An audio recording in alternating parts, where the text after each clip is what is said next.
Have you had difficulty trying to get into Warrior One? Well, Yogi Richard is here with us today to demonstrate a transition into Warrior One that does not include using downward facing dog. Let's try it out. Sounds good.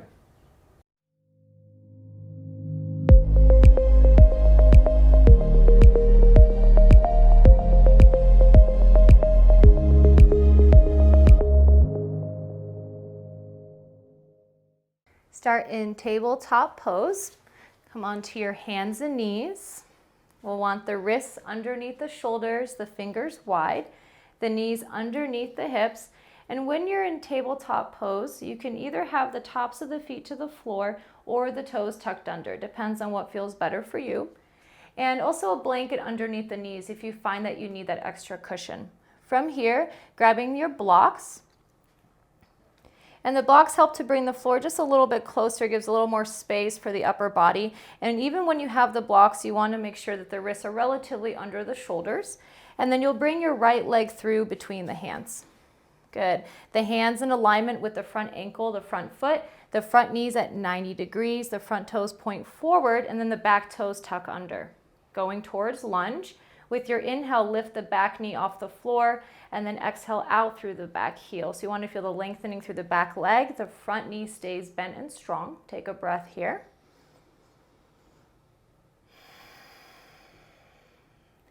And then look at your back foot and bring it forward until the back heel touches down to the floor. And we're looking for a slight angle on the back foot and heel to heel alignment. So front heel to back heel alignment. If you need a little more support and stability, your left leg, the back leg, will go to the left just a few inches to help support the hips. And then your hands come up to the top of the front thigh. Keep the front knee bent, stable and steady. If you feel like you want to go a little bit further, the hands can come to the hips. Oh, good. The hips square forward. And then bring the hands to heart center.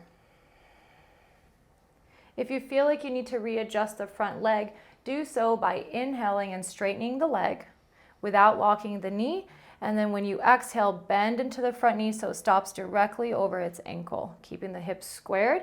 And then we have four corners of the feet we need to be aware of. We have the big toe mound, the little toe mound, and the back two corners of the heels. And we want those four corners on both feet pressing down and relax the toes. And if you feel stable here and want to go into the full Warrior One, you can bring the arms up towards the sky, staying broad across the shoulders. Good, maybe a slight external rotation of the arms. And a breath here. If you want to work on building that strength and stability, you can always stay here for 5 to 8 breaths. But we'll show you how to also come out of this, and it'll be in reverse. The hands will come to heart center, to the hips, to the thighs, and then you'll walk the hands down to the blocks. The back knee touches down to the floor, and then the right knee comes into table, or comes back to table. Good. And then we're going to switch sides. The left leg comes through. Again, check your foundation. We want our foundation to be steady. The foundation's everything right now that's touching the floor. So the hands are on the block. That's your foundation. Wrists under shoulders. Front foot is steady. Front knee at 90 degrees, and then tuck the back toes under. Good. And the back knee lifts. And then the back heel touches down to the floor as you bring the back heel in. Yep. The back foot touches down, and then we build up again. The hands go to the thighs, to the hips. Good. Now pause here for just a moment. We want to really be sure that the back heel is touching down. If you find that that's not available to you on either both sides or one side, you can always pre-prep a blanket and have that underneath the heel. So you still have something touching down and supporting the foot. If you want to keep going, hands to the heart. And maybe up to the sky. Steady, easy breath. The shoulders remain broad.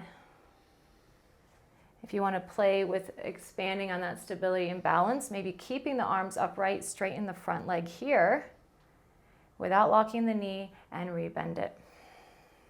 And then come out of this in reverse, the hands through heart center, maybe skipping the hips if needed. You can go straight to the thighs and then to the blocks. Back knee touches down. Good. Left leg comes into table. And then child's pose. Take care to have the forehead touching down to something here, letting the spine rest. And thanks for joining us. Namaste.